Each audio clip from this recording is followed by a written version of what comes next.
morning, good afternoon, or good evening, wherever you happen to be in the world. Today is March 27th, 2026, and this is the CMA panel for the Americas Edition, episode 14, where we'll be discussing what it is to be an architect in the year 2026. With us, as always, we've got some repeat guests, which is great. We do have one, Shalini, who is unable to make it, so that is actually one of the first things I'd like to bring up before we go through the intros is sometimes you miss meetings because you're an architect. So over to you, Alex. Yeah, so I'm Alex Graham. I'm a senior principal platform architect here at ServiceNow as part of the Impact Delivery Squad for Financial Services. A year and a half into having my CMA, but lots of other experience on the platform over my time in the partner space, my time here at ServiceNow, and enjoy working with some of our largest and most strategic customers in financial services. Okay. And Michael Kreiner. Yeah, so I'm Michael Kreiner. I'm a lead director of product engineering.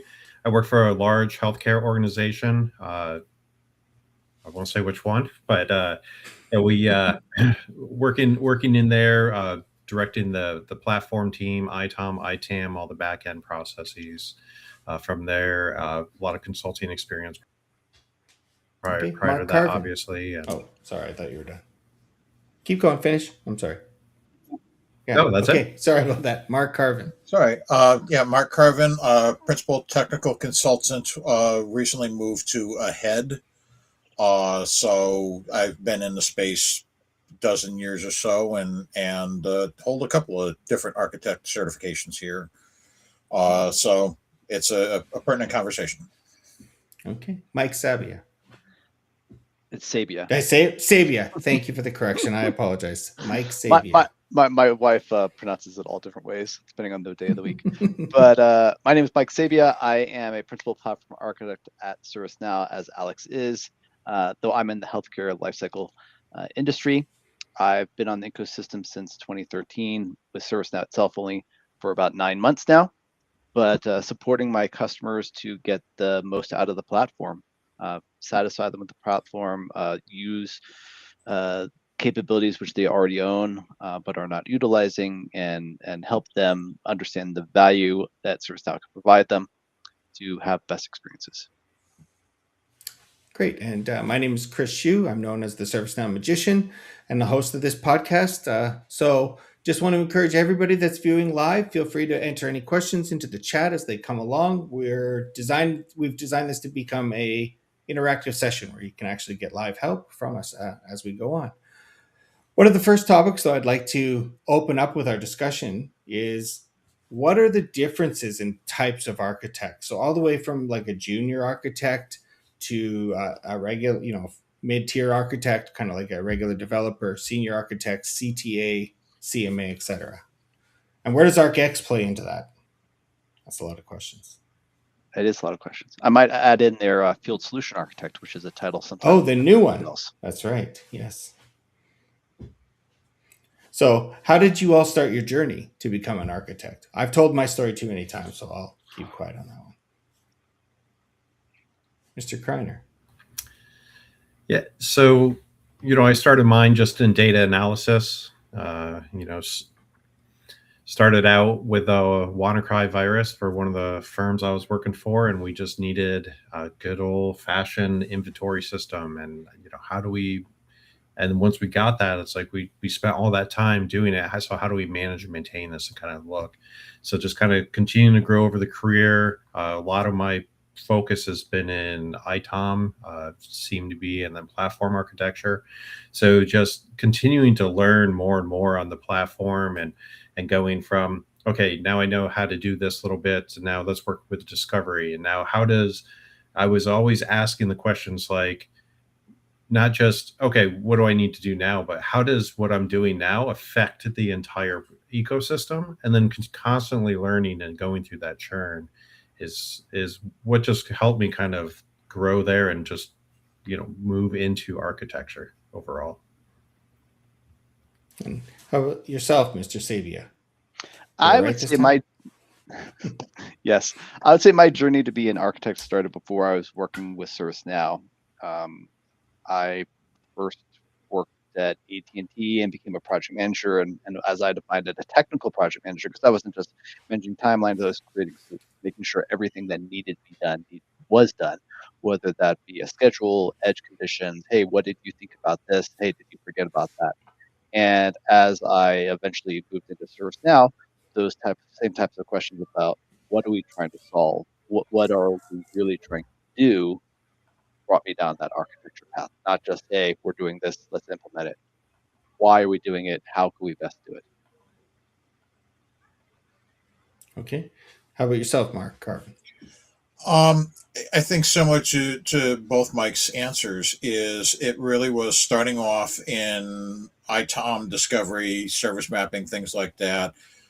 Did a lot of integrations work, but the integrations work then ties you into ITSM, and it really was sitting there and asking a lot of questions. And I found that I was the only one asking the questions, but being told a lot of times, well, that's not your space, it's my space. There's a lot of territory and all the rest of that. And I'm like, but these are the things that we need to know that's going to help the customer and serve those things. And so as you look around, it's like, well, how do I grow? Where do I get into that? The architecture role kind of fits that definition of this is what you really need to do to have some of that authority to ask those questions. And then, it's really grown from there, but it really is all about just asking questions instead of just taking orders and going and doing things. It's a fair assessment. Alex, your journey, please. Yeah, for me, I would say that I started out in what I'll call the accidental architect. Originally cut my teeth in my career managing IT infrastructure, but for a rapidly growing organization. And that turned into having to think a lot more when encountering technical issues about the interactions between systems and how those systems interact with the users and how those systems interact with customers, and needing to put those different things together, and how do we increase resiliency in this. And then it led to asking a whole lot of questions, which seems to be the common theme. So as I came in the ServiceNow space, I started out in this space doing technical consultant type work, largely implementing ITOM, ITAM, different things that related to what I'd done previously in the infrastructure space. But again, asking questions and figuring out, well, how does this really interact with the business, and how do we solve comprehensive problems? How do we do things in a reusable fashion? Because I don't want to solve a problem over here and then solve the same problem for a different business segment over there. And it basically grew from there into the role that I'm at today. Excellent. Okay, well, we already have a question in from the audience. So Azim asks, how big of a shift is it to move from a CTA to a CMA? So I know a couple of you have CTA, right? I don't. No. I'm just a lowly CMA. Speaking the three of us, right? Oh, three. Yeah, the three. Two don't. All right, that's fine. So yeah, you're what minority. what are the differences between them? I would say that, and what I was told at the time when I was looking into them was that a CTA is about 70% technical, looking into, hey, how do we best do an implementation, and 30% strategic, saying, why should we do it? And a CMA is the opposite balance. It's about 70% strategic and 30% technical. There are different personas for each of them. The traditional, but not the only persona for a CMA, would be somebody in pre-sales, somebody who's working with C-levels to talk about the strategy that we want to accomplish before we talk about, hey, the minutiae details of the project. Now, there is an overlap. You still need to know the product really well. There are other personas, like if you are at a partner or a customer and you need to structure and organize a multi-product implementation, having that vision of, hey, what is the full solution and that we're creating? How do those pieces come together? How do we meet that business value? That's where a CMA can really make its mark.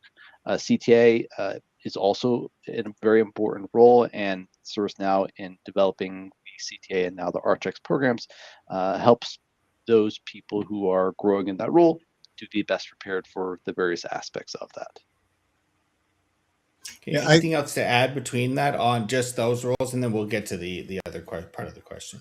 I think that echoing a little what Mike was saying there, it's in a practical term, I use the CTA stuff more in the phased release, right? As I know what phase one is, I'll know what phase two is, but I'm not really designing or planning out. I'm just aware of those things in the things that I'm doing. I'm really am that lead point person on the projects for all of the different work streams underneath ITSM, ITAM, whatnot, making sure that all of those connections are together. Where when I put on the CMA hat, that's more walking into, say, the governance boards, getting those things set up, talking to the CEO and say, what's the 2-year plan? What's the 3-year plan? How do we sequence these things correctly so that you're getting the right value for your investment, right?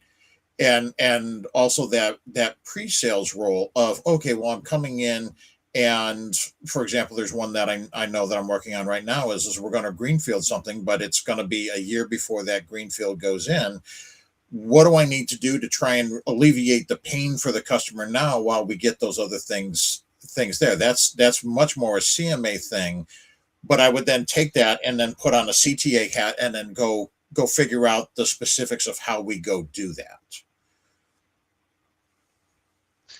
Okay. So So I for like those the, of you who've gone, finish up, Alex. Sorry. oh, I was Go going to ahead. say, I like the different perspectives between those two. And it's weird how we all have a slightly different lens on it. I would say that it's another analogy we can use is it's like being in an aircraft, right? CTA is really the 5,000-foot view. I'm really focused on interactions of things between different areas of the platform and the stakeholders for those things. And then when it gets to CMA, that's like a 30,000-foot view where I'm really focused on how all those things that are happening on the platform interacting with one another, how do they interact with the business? And so it's interesting, it's almost paradoxical, but it actually takes a lot more knowledge and understanding of more areas to be able to speak at a high level sometimes when you need to distill the points that are germane to a CIO, a CTO, a CEO, anybody with C in the beginning of their title, because finding those salient points when there's a lot of things you can talk about is the difficult part. But that's really what CMA's focus is on that level of relationships. And I think you're right in using the analogy, right? CMAs, we use a lot of analogies because the audience that we talk to as CMA is significantly different than the people on a CTA level. A CMA is going to talk to people that has no idea even what an incident module is or what a problem module is or anything like that. They may have heard the letter CMDB, but they don't understand what it does. And as that CMA, we have to be actively translating that, where a CTA doesn't have to do as much of that translation, right? Still being the point person, they will be responsible for some of that. But it's being both, it's hard to differentiate between the two roles because I have to flip hats, very often on a lot of the engagements that I'm in. That's fair. So for you, those of you who have gone through the journey that were CTA first, is that all three of you? Nope, I was CMA first and then CTA second. Interesting. Oh, okay. Well, because I know Azim, full disclosure, I know Azim, and I think that the question he's trying to get to here is he's currently a CTA and he's looking to move to a CMA. So what advice would you give him on how to start that journey? What's up, Jeremy? Oh, we can start now. Got Jeremy. Yeah. Go live. I'm so sorry. It's okay. Customers. So we've got a question, just to bring him up to speed. We've got a question from Azim. I know Azim. He's asking about he's looking to move as a CTA. He's currently a CTA into starting his CMA journey. And Alex was taking this one, right? Cool. Yeah. So, let's talk a little bit about what's the same and what's different, right? What's the same is that both the CMA and the CTA have a lot of focus on communicating whatever the ideas that you're trying to communicate are. They have a lot of focus on communicating. Where they differ, and in that is communication is a much heavier aspect in the CMA. And so what I would say is the move there, you build on some of the things that you've learned about communication from CTA, but you have a large paradigm shift between the two that you need to contend with a little bit. If you go in and you try to explain things like a CTA in the CMA board, you will not pass, because the technical connections, the technical knowledge that are reinforced in CTA really underpin the recommendations that we make as CMAs. And so I think it gives you a good foundation to get started, but I don't know that there's any really streamlined hop one to the next. Can you give an example? And then over to you, Mike. So, Alex, can you give an example of something that you would talk as a CTA, what that would sound like, and then how it would be different as a CMA? Yeah, I'll pick something that's one topic in both. At least back when I did the CTA, we talked about this a little bit earlier. When I did the CTA, we did a board review, similar to what we do in CMA, and security architecture was a topic there. And from the CTA standpoint, it was really, here are the technical things that we're going to implement. Here's ServiceNow's layered security model. Here are the features and functions we're going to use, which is all useful. With CMA, it's all about connecting that to a business strategy and business needs. Like, do I have regulatory compliance concerns? Do I have multiple geographies in play? How about multiple instances in play? And I have to take the security, and I don't need to talk about every feature and function, but really I have to frame a strategy that takes all of those business concerns and addresses those to somebody that's a leader rather than somebody that's as deeply technical, concerned about, individual ports and protocols and that kind of stuff. Awesome. Thanks. Mike. First of all, I agree with everything that Alex said about the differences in the audience, the level of focus on what you're trying to address. That said, I will say that having gone through the CTA program first, I think it better prepared me for applying to the CMA program, and I think I got more out of the CMA program because I knew a fair bit on some of the topics, so that I could gather as much benefit from the discussions rather than playing a little catch up. Part of that might be my personality. I think when we went through, and Chris, you, Mark, and I were in the same CMA cohort, I think of our 27 people, there were 4 people who had the CTA at the time. So certainly not a requirement to go through the CTA first, but for some people it would be advisable. Now, specifically to our person who's asking about it, I would emphasize that in your journey to the CMA, which includes that application process, that you focus beyond yourself. A CTA has to get certain things accomplished, but when you apply for the CMA program and answer the interview questions and do your little 2-minute video thing, if you go in there and say, hey, this is the natural next step for me on my journey, they're probably not going to accept you. They want people who are trying to make the platform better for their customers. And that's one of the reasons why in the requirements they say, hey, or in the questionnaire, like, what have your experiences or exposure been to working with C-levels? They want people who are focused on improving the client experience, not just your next step. And I would like to add, great point, Mike and Alex. I agree with you both. I've been asked this question many times privately on LinkedIn. I even considered applying to the CTA program. Then I stopped and I gave the same advice that I gave to them. I always go back to the why. Why do you want to do that? Because we can talk about the differences between the two. And at a high level, it's just the way it sounds.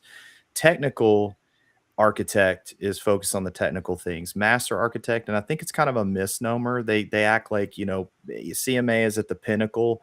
If that was the case, like, it should be CTA as a prerequisite to CMA. If that were the case, I think what we do a bad job of personally is not separating the core purpose of each one. And to me, CMA is the big topic that you'll cover a lot over and over. Is a recurring theme throughout, always tying the business challenge back to what's being solution for. Okay, so I always ask the person who's asking me, I'll say, hey, do you like answering deep technical questions like, hey, can you explain to me why OAuth 2.0 is not available in Studio? And is there any plans to bring that? Like, if you want to dig in so start asking questions about, well, okay, help me understand why you need OAuth 2.0. I already know because you don't want to do basic auth and you're using Git and you've got enterprise Git. If you like getting into all those things, and then let's start talking about like the differences between build agent and how an utterance has to be understood by Fluent before it's going to build anything on platform, and then being able to unpack all the technical nuances that are underneath that. If that wets your whistle and lights your fire, then by all means, certified technical architect, in my opinion, gets you there. But what I've heard though, and let's be real, is that they're very closely coupled at the hip. So some people have said, well, CTA is not as technical as I thought it would be.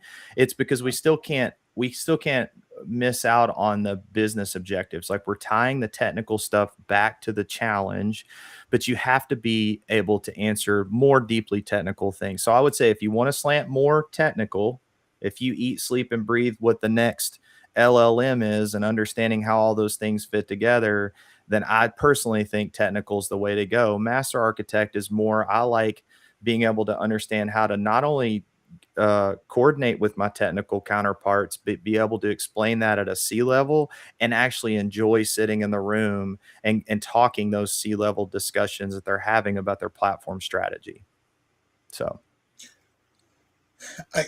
I can't come at this at a different angle, as I said, because I got CMA first, and I taught the CTA course before I got the CTA certificate. Yeah. One of the things as I go into the CTA course and try and teach people, and Azim, obviously you have the CTA already, is for the majority of your engagements, you're going to be the tip of the spear and, handling all of the things. So you already know or should understand that you don't have your feet in the deep part of the world as Jeremy has described, though you will touch it. I remember the first day on our cohort, I still have the slide deck and whatever of what is a CMA. And the answer always was, it is not a technical role. You are not, as a CMA, you are not supposed to be deep into the stuff. Now, everybody in the room also is like, well, how do I stay current with that?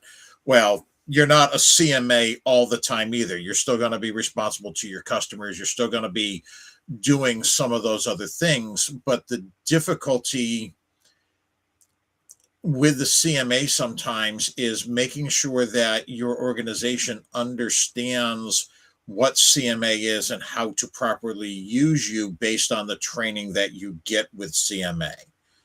Very often people are like, oh, well, it's a CMA, so it's just another thing to put on a bid, or they put the weight behind something that's not really what the CMA training preps you for.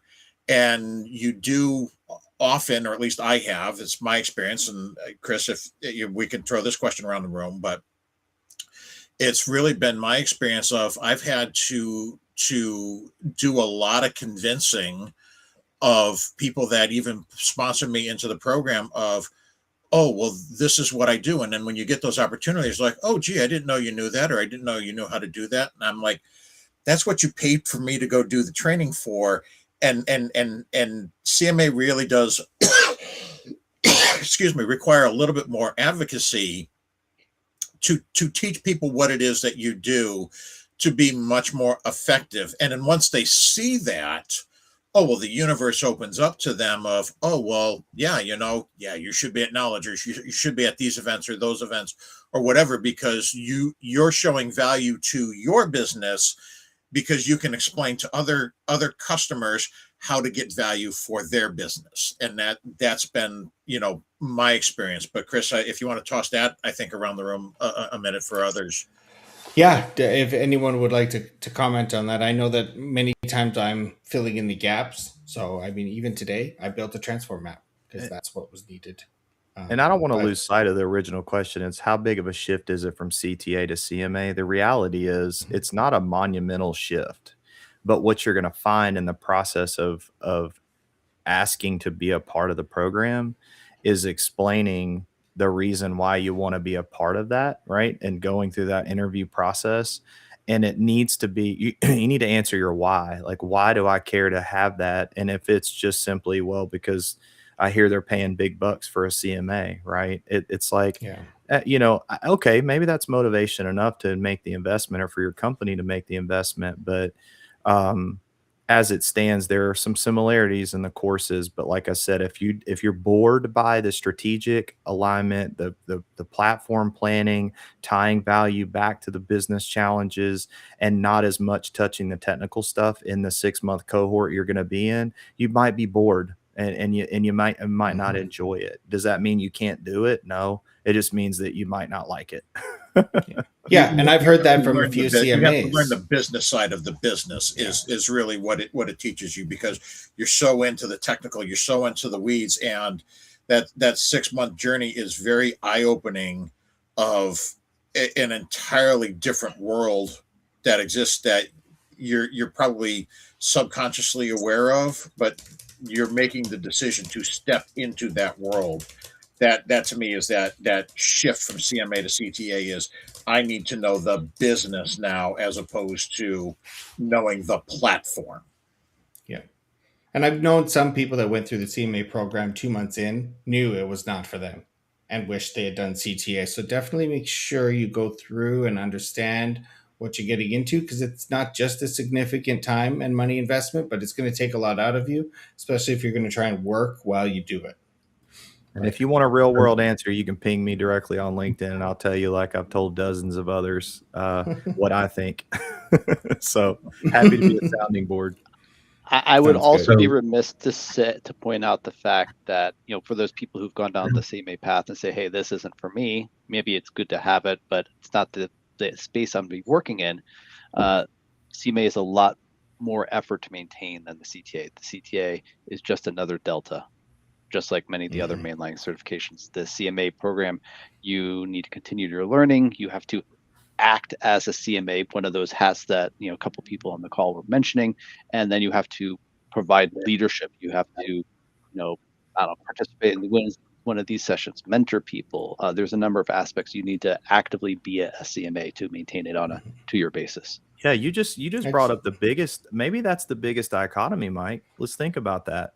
I think I've mentioned in LinkedIn, I'm like, hey, to all my CTA and CMA folks, make sure you get your hours in, and I show the dashboard and I get people pinging me. I'm like, well, I got to do that for CTA. I'm like, oh, okay, maybe you don't, right? I don't know what the requirements are because I'm not CTA, but I know for CMA, I've got like 900 hours that I have to log. Thought leadership, continual learning, and on the job, like what I'm doing as an architect, and I have to track and keep up with that. So that is, I would say, probably even a big shift from CTA is that continual education and proof of the work that you're doing aligns to being a master architect. And with that, now we have parity, 3 for 3. So it's even those with and without. All right, let's move on to Mike Kreiner. Mike Kreiner is one of the rare CMAs that actually works at a ServiceNow customer. So how did that impact your decision to first become a CMA, and how has it impacted your role after you attained it? Yeah, so I changed from consulting to industry literally the week before started my CMA training. But going through the training, working for such a Fortune 5 company, it's a lot easier, and I have a lot of opportunities to be that CMA for the organization. So a lot of my day to day is working with other VPs, AVPs, executive directors in that leadership area, and how can we really expand throughout the organization and expand the our capabilities that we have within the platform. So while working in industry doesn't mean you don't have that that sales pitchy type thing that we may see as, as a CMA, but you get to really flex the architect side of that, and how can we really enhance the platform to better, instead of bettering, customers more broadly, we're bettering the organization. Um, it was definitely different going through, because there's things that I was like, oh, I'm not going to use this. Chris, you mentored me, and Mark, as well, kind of through this, and um, I, I see it as a struggle, if you're going to be, if you're part of a small organization.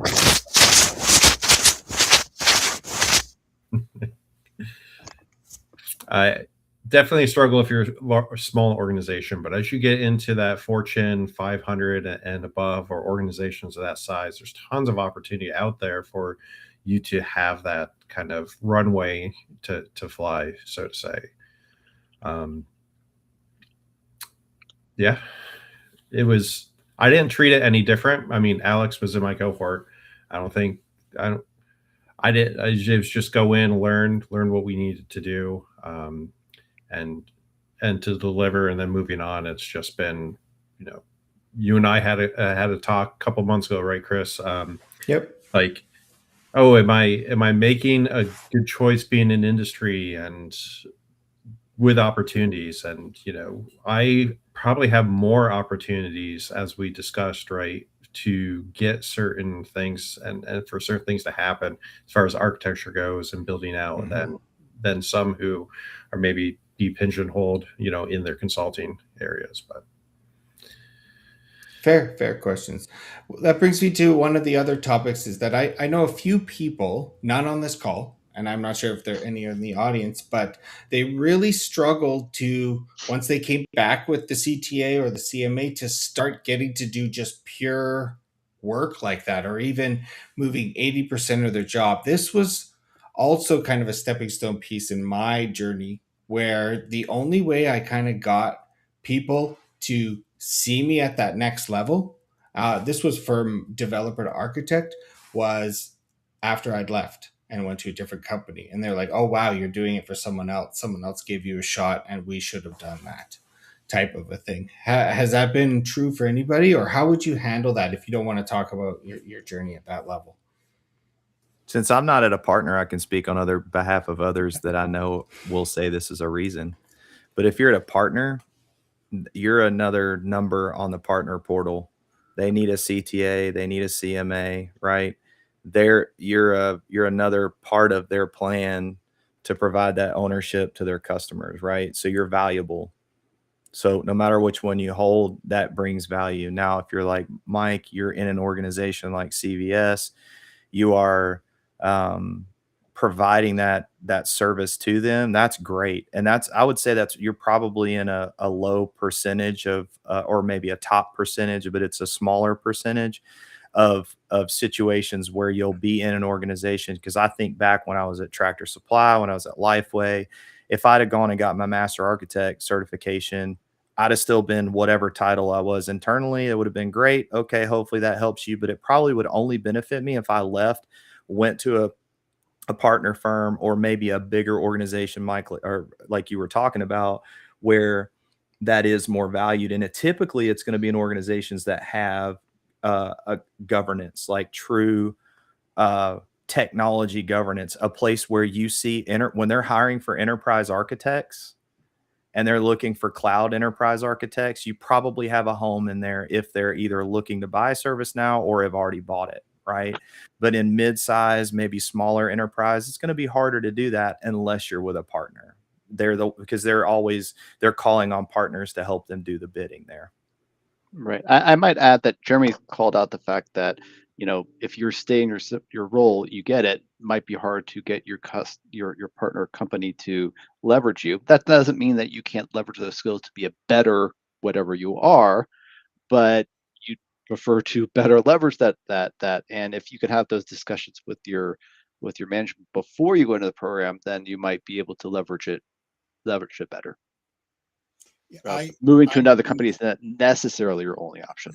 That's true. That was just how it worked for me. Yeah. I guess as the one that is at a partner, right, and I've been at the partner ecosystem, I wound up using the CMA to open the doors to do the things that I wanted to do. Right, I referenced, oh, I didn't know you could do that, so I leveraged the CMA to get a speaking slot at Knowledge a couple 3 years ago.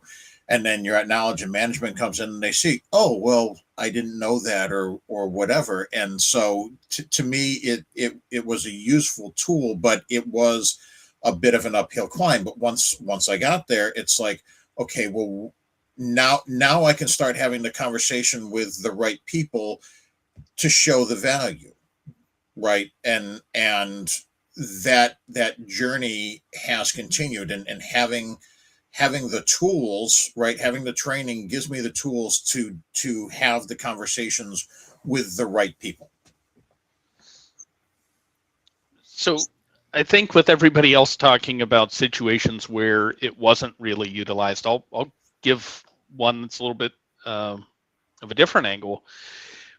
The CMA itself it could not be better fit to what we as platform architects do as part of impact delivery in connecting things that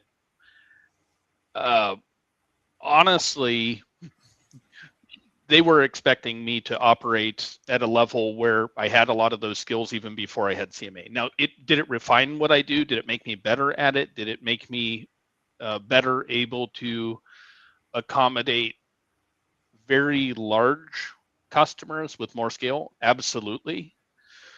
But I mean, it was truly a next iteration of what we were already doing in that role. I don't know, Mike, if Mike Sabia, if your experience was the same or not. Did you have CMA before you were in ServiceNow? I did. Oh, okay. I did.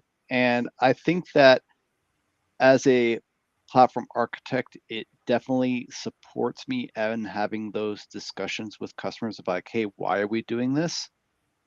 Versus like, hey, how do we do it? Though I will say that our role compared to our colleague, the client's success executive, talks a little bit more about value formally. And so our role benefits for sure. I don't know that it fully takes advantage of it, unless you really strive to have a more active role in that area. Yeah, I may blur the lines a bit more than some others in that space.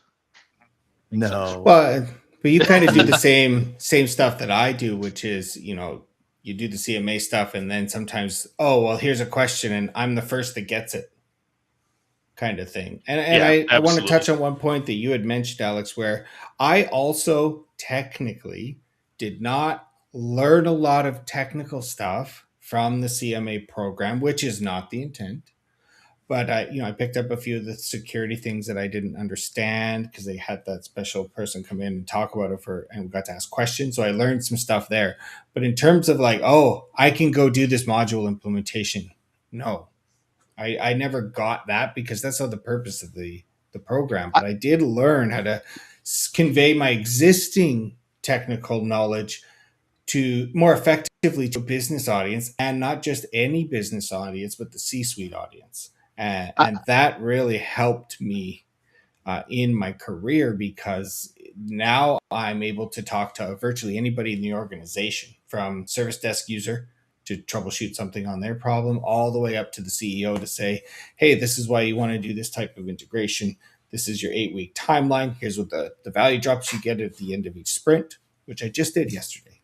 And I couldn't have done that without the program. Go ahead. Sorry. So I agree, Chris, what you're saying as far as not digging into technology and the as part of the CMA program, but even the CTA program doesn't have an opportunity to go through all, 16 products. It doesn't have that time. It's more of a, hey, how do you act as a technical representative in those meetings? So even if you are looking to become an expert in security, because you mentioned it, the CTA is not going to dig in at that level. It's more about how can you act in the best interest. Yeah, the only thing that gets you there is actually doing it a bunch of times in a bunch of different verticals. But I think coming in and even bringing it down a level, right? In being an architect, and to the topic at hand of what does it mean to be an architect in 2026, you don't need CMA or CTA to understand that really there are two key skills that you need to develop. The first is listening. Listen to the customer's problem, listen and try and figure out what that part is, and then after you've listened is ask appropriate direct questions to help figure out that solution. That to me is an architect in 2026. Whether you carry a certification on top of it or not, you need to be able to listen and then ask the appropriate questions, and the certifications will help you get to that second page of asking the appropriate question. That's kind of what I feel. No, Yeah. it's a great point and a great segue over into what is a typical day like for a ServiceNow architect in 2026. So let's start with you, Jeremy. Only because you moved your little now icon I saw earlier. Man. So I'm working with two of our Fortune 40 banks right now. And so for me, as a lead architect in the banking industry, and having come from doing major implementations for the Department of Homeland Security, I did ICE, I did headquarters, I did Federal Protective Services, and OBIM. Those were four implementations, and I did 13 modules at ICE. I did about the same at headquarters. We did many integrations and all that. I will tell you, like, a typical day for me could be anything from answering a 401 question like, what happens if, or how do you ensure that when your LLM is communicating out that there's no token leakage between the Now LLM and the communications that are happening back and forth with a SharePoint connector? Okay, we're talking about token leakage. We're like office of the CIO level specialty stuff. So is Jeremy going to answer that question directly, like from my bank of brain knowledge? No. I'm going to know who I need to go communicate with. I'm connected with people that answer those questions. And then I know how to frame that question in a way that they're not like, what are you even asking? Why? Tell me why. And well, then I can unpack the fact that I've seen a reference architecture diagram that shows this, that, and that. And then it go, oh, okay, well, here's how I can better answer your question. To me, that's it, whether it's that use case or, hey, we're planning, to go sell or deliver, 5 different applications. What order should we go in, right? I want to do ITSM, ITOM, HR, and CSM. Where should I start, right? And what's my first answer? It's not even any of those. It's CMDB. If you're going to go ITSM and ITOM, and just specifically because ITOM is a part of the equation, you focus on your CMDB. You focus on your Tanium integration or your whatever, right? That's where it begins. I heard a statistic last year, I think Bill said at Knowledge that 26% of our customers would consider that they have a healthy CMDB. 26% of over 10,000 customers would say they have a healthy CMDB. As an architect, the typical day in the life is bringing that knowledge that you have of what good looks like and expressing that, and not feeling like you have to be the expert in every technical area of the platform, but know who you can communicate with to help disseminate the information back. And then not only that, but how you disseminate that information back. Is it an executive? Are you talking to the guy who's your executive sponsor at your customer that doesn't own the platform? Okay, you got layers that you have to communicate with as a master architect. And Mark, you kind of basically almost verbatim my second slide of the CMA 2-hour section that I teach every cohort every year is, listening, wearing multiple hats, and then being able to communicate back to the right audience. That's the typical day: is understand, know what you know, recite what you know, but then get the answers you need and then recite it back in the way your audience needs to see it. If it needs to be a 3rd grade level chart that shows little cute boxes and how things flow together, or a dissertation on the technical, security features that you have. It's know your audience. Who are you talking to? And then respond back in a way that they have confidence in what your response is, right? Yeah. And just like you said earlier, you'll answer any token leakage questions on LinkedIn. So feel free to reach out directly to Jeremy for those. No, I'm please just kidding. don't. I'm just kidding. But Okay, yeah. Alex, tell us about your day. Let me step in for 30 okay. seconds here, right? Go I just ahead. want to add something on Jeremy's point, right? The biggest words that you have to really learn as an architect. I don't know that, but let me find out for you. Don't go trying to search for an answer or whatever. Know what you know what you don't know, admit those things, and then tell the customer that you'll go and find that answer and get back to them. Don't try to fake it. And actually get back to them. Just wanted to put that on. Oh, yeah, and actually get back to him with the answer. Yeah. Alex. Oh, I forgot you're supposed to do that one. Thanks, Jeremy, for the reminder. Yeah, so over in Impact Delivery, I work primarily in the banking space, a little different role than what Jeremy does. But I work with a couple of large top 10 US banks. And my normal day, and I hate to say it, there's a lot of meetings. There really is. And you would think that architecture is a lot about really designing and planning and that kind of thing. No. It's about hearing and understanding, and that usually involves a lot of meetings. But I have regular recurring meetings with executives at my customers, and I have essentially unlimited volume of stuff coming in from different areas of the business at my customers. And then I participate in governance boards. And really what my day is almost like traffic control, right? I hear the business asking for this. I hear the leaders saying they want to do this. And I see things that are coming through the governance process. And it's really about connecting the dots between those to provide some, an overarching structure that works together, right? And understanding what the business pains are to inform the strategy, and then also communicating with some of the business folks, well, to really go along with the real strategy here and to set yourself up for long-term success. I know you're asking for this, you're asking for an orange ball, but I'm going to give you a blue square, because that's really what's going to solve all of these problems and that sort of thing. So it's a lot of translation between different layers of the organization. It's a lot of listening, and it's a lot of traffic control, trying to put those together. Thank you. Mike Kreiner, what's your typical day as a customer-based CMA? Yeah, so it's very similar to the other two gentlemen, right? Like it's coming in, joining meetings. I may be on 5 or 6 different disciplines throughout the day, right? It's it's where, a lot of answering, where does this fit in the overall structure? Where can we help kind of navigate? And a lot of times we'll get, working very closely with the operations team.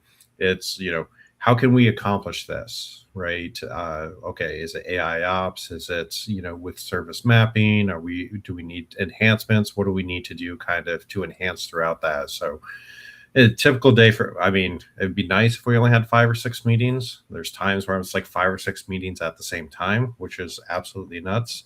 But, it's very, very similar, even in industry, because our customers, they're not external customers, they're internal customers. I think that's the only major difference, but we still treat each one, just as you guys do there at ServiceNow. So, and then, obviously there's working with the team and making sure like the work is being done. So there is that kind of difference on my part where, I'm managing some of the operations and ensuring that the work and, once we've decided what to do, that all the development is being done, getting pushed out as well. So, I think that's where there's maybe a little bit more additional responsibility there with industry, but I think that varies too, because we have solutions architects who aren't managing personnel. I have a team that I'm managing. And so it's really kind of, it all depends where you kind of sit in the organization. Great. I've got a couple comments to go through. So Arnud is here, creator of SN Utils. Just said wanted to drop in that he said interesting discussion. Princess Allen has the moniker on her LinkedIn as the first female ServiceNow certified technical architect. She's saying that knowing your audience is key, which we agree with. And she also agreed with owning the truth as regards to your knowledge bank. So I think that was a nod to what Mark had said. And then also Nick Sessa has commented on Alex Graham's hoodie, which he put on right before we went live. So I think he's glad he did that. We'll go back to the discussion point though. So Mark Carvin, what's your typical day look like? So I'll just kind of walk you through today, right? Is I started off the day trying to coordinate a go live with a customer. So it's putting down the timing, make sure that we're addressing all of the comms, making sure that the sequencing of the modules is all correct. We then review that with the customer, got a go, no go decision. After that, it was taking a look at what some of the metrics are. How do I report what success looks like for this go live so that the customer knows, hey, we did something good? I then had another meeting where I was discussing with internal management of what tools are available with ServiceNow. How can we improve the delivery internally, right? Of hey, you know what, we're building all this stuff, but we're not building out like success dashboards as part of those requirements so that we can report those things to the customers. So it's providing internal thought leadership to management internally and seeing what we can go from there. I did about an hour or so worth of study for an upcoming exam that we've talked about, right? There's all kinds of deltas and learning and all the rest of that. And then again, preparing for this session here. What do I need to have ready? So, a lot of meetings, but you're not just committed into a customer facing thing or whatever. As Jeremy said, for what we need to do, you need to make sure that you're folding all of those things in at some point during the day, or at least some point during the week. My Friday afternoons are blocked off. That's my education block of, hey, you know what? Whatever I'm doing Friday afternoon is my time to work toward whatever that next certification is, or working on that next thought leadership blog post or whatever it is that I got to do. And yeah, it really is all over the place. So it's really is a trick of finding that balance, but it's not just one thing in one area. It's true. Mike, I think you have a comment. So Alex and I have similar roles in supporting the ServiceNow Impact Program for our industries as platform architects. He in banking, me in healthcare. I don't want to echo everything he said, but I do want to add a little emphasis that in addition to perhaps answering some technical questions, we're not just a technical advisor. We're making recommendations. We don't just, hey, here's these options. We are part and parcel with our customers trying to make it the best solution. And then the second piece is, in addition to answering all these questions and what you want to do and so forth, a lot of that corresponds into that roadmap, figuring out what are the next steps. You want to accomplish all these things, what order we do them in? Or, we really recommend you consider this because we know enough about your business to make a recommendation on the value you get out of that. But again, I'll let many of the other things he said about, where we fit in, how we navigate, what and how should we do it. Sure. And Anila has a comment saying very knowledgeable, insightful session. So thanks for engaging with us there. Okay, well, I guess that would bring us to probably the last discussion topic, and that would be, how would you advise somebody to start their architecture journey? So I want you to go back to before you were an architect. What would you have done differently? I'll start out with how I kind of did that first leap, and it was basically begging to be in the meetings. This was before Copilot, and taking notes. And as I was a developer who wanted to move into an architect, so I just said, let me come in and take the notes and document this stuff and capture that for you. And one day in one of those meetings, somebody was on vacation and they said, hey, Chris, can you do this? And that was the first architecture thing that I did. So everybody's got to get a shot. That's how I got my shot. How did you guys get your first shot? I'll jump in. I said I'll come back to my point of be curious, ask questions. Whatever meetings that you're going into today, if you're one of the people that just kind of sit in the background and absorb whatever in the meeting, then you're not going to get very far. If there's a meeting coming up that you're going into, have at least one question that you want to get the answer to. And if by the end of that call nobody has asked that question, raise your hand and make sure you ask it. Make yourself visible,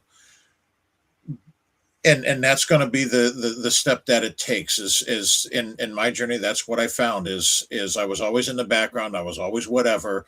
And when I started asking questions and becoming visible, people will engage with you and help, others will help you on your journey. So ask questions and get engaged. Great point. Thanks. I used to And struggle. Oh, go ahead, Mike. I was just going to say, be curious. Don't be the person who just receives their work. Somebody who says, hey, I think we also need to do this. Why are we doing this? What about that edge case? Making yourself visible for sure to expose yourself to others, but be curious, want to understand and be involved in what's happening. Jeremy. I'll never forget sitting in front of when I was introduced to ServiceNow 15 years ago. I was sitting in an office with my boss and I said, man, I'm tired of being a utilitarian. I want to be that ace in the hole. I want to do something because I did everything. I said yes to everything. I was in information security, doing web application firewall stuff. I was racking, stacking servers. I was whatever. I was doing anything and everything. I wanted to know everything. I was curious.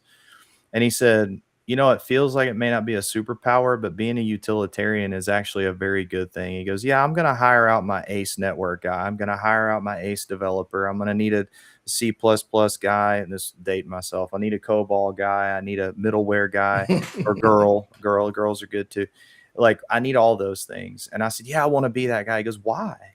He said, I need you as a utilitarian. You see the big picture. And he goes, oh, and by the way, and on the other side of this, Jim Garrett, thank you for handing me ServiceNow 15 years ago. He said, we went to a Gartner conference and we got this platform called ServiceNow. I'd like for you to manage that. I want you to learn, do ITSM the best way you can on the platform. And I took that and I was curious and I went beyond ITSM. I started building things on platform. I started doing things.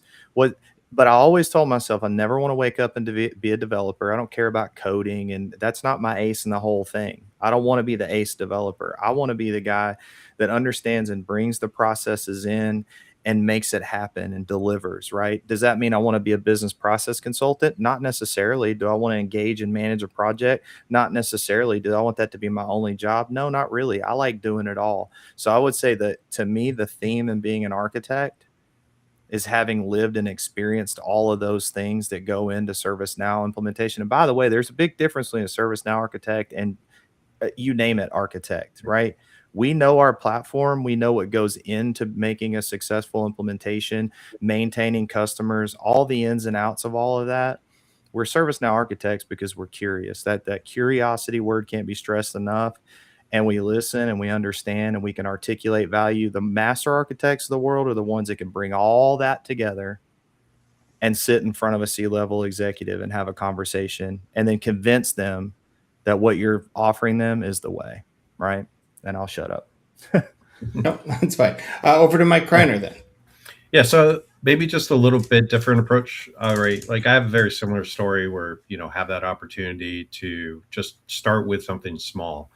So, I think of it just recently, we kind of changed up how our structure works with our senior engineers here at the and with our colleagues, and we took a step back. We tried to look, how can we give our junior engineers, our mid and senior engineers opportunities to become a stronger architect and give them a path forward.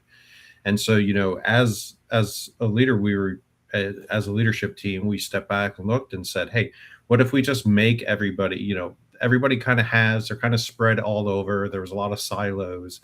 So we tried to break down those silos and build out technical leads.